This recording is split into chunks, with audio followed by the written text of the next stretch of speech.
San Marino Grand Prix, IRA prisoner Bobby Sands died after 66 days of hunger strike, becoming a martyr to the Republican cause and sparking renewed rioting across Republican areas in Northern Ireland. Over 100,000 people lined the route of his funeral procession. 8 other hunger strikers would die during the campaign. A young comedian named Jerry Seinfeld made his TV debut on The Tonight Show with Johnny Carson. François Mitterrand defeated incumbent Valéry Giscard d'Estaing to become president of France. Bob Marley died of cancer at age 37 and would be given a state funeral in his native Jamaica. On the same day, Cats premiered in the West End. The show would run continuously until 2002. A Turkish man, Mehmet Ali Agca, shot and seriously wounded Pope John Paul II in St. Peter's Square. Widespread rumours of KGB involvement were never proved, and the Pope forgave Agca and later visited him in prison. The gunman would convert to Catholicism later in life and remain friends with the Pope. Dumitriu Prunariu became the first Romanian in space, accompanying veteran cosmonaut Leonid Popov to the Salyut 6 space station. Lotus returned to the Formula One paddock in time for the Belgian Grand Prix, and along with Toleman and the second ATS car, there were now 32 entries for the race. FISA thought this was too many and would lead to overcrowding in the pits and on the track, and pressured some of the smaller teams to take the weekend off. In the end, ATS withdrew Lammers but ran Borgood, while Ensign withdrew their only car, leaving Patrick Tambay to sit the race out. Meanwhile, over at Ozella, the injured Guerra was replaced with Italian rookie Piercarlo Ginzani. Born in Bergamo, Piercarlo Ginzani had begun in Formula Ford, moved up to Formula 3 in 1973, making slow progress with the small Allegrini team and a customer Brabham chassis. He finally came good, winning the European F3 title in 1977 for Euro Racing, but the opportunity to progress into Formula 2 or 1 never materialised. Instead, Ginzani remained in F3, developing Alfa Romeo's engine, and his patience was finally rewarded in 1981 when Enzo Asella asked him to deputise for the injured Miguel Angel Guerra for the Belgian Grand Prix.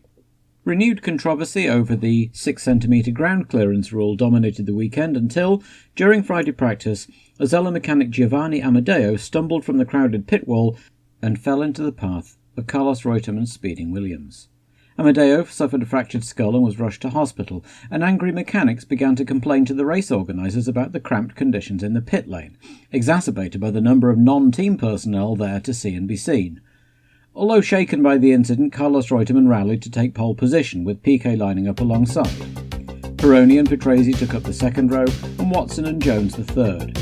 Once again, neither Toleman and neither March qualified, with Slim Borgood and an unhappy René Arnoux joining them and sitting out the race. When race morning dawned, the mechanics decided to protest that their views were not being considered and staged a sit-in on the track, in which they were joined by several sympathetic drivers. Nonetheless, the race organisers flagged the warm-up lap at the normal time, leading to a shambles, as some cars departed and others were vacant and unattended, which in turn led to long delays while the grid formed up to the start. Not helped when Piquet missed his grid slot and had to go round again. By this time, some of the other cars on the grid were starting to overheat, and some turned off their engines, assuming there'd be another parade lap after Piquet's error.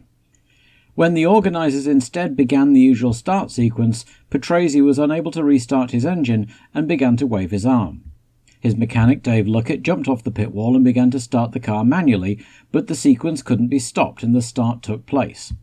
Patrese's stationary car was avoided by most of the grid, but teammate Siegfried Storr approached unsighted and collided with Luckett and Patrese's car. Storr, visibly anguished, leaped out of his car and ambulances were called, but while the race continued, and as the field came round to finish the first lap, they weaved between the various personnel on the grid, while marshals waved frantically for the cars to stop, the drivers waved frantically for them to get off the track. Eventually, some drivers pulled up of their own initiative, and eventually a restart was called. Miraculously, Dave Luckett had suffered a broken leg and some cuts and bruises, but was not seriously hurt, to the relief of all concerned, not least the traumatised Storr, who believed he'd killed him. The restart was taken with neither Arrow's car present, and the race proceeded in somewhat subdued circumstances. Didier Peroni got ahead of Reutemann at the start, while Jones diced with Piquet until accidentally nudging the Brabham into the catch fencing on lap 12. Shortly afterwards, he got ahead of his teammate and then passed Peroni into the lead, but it wasn't to last.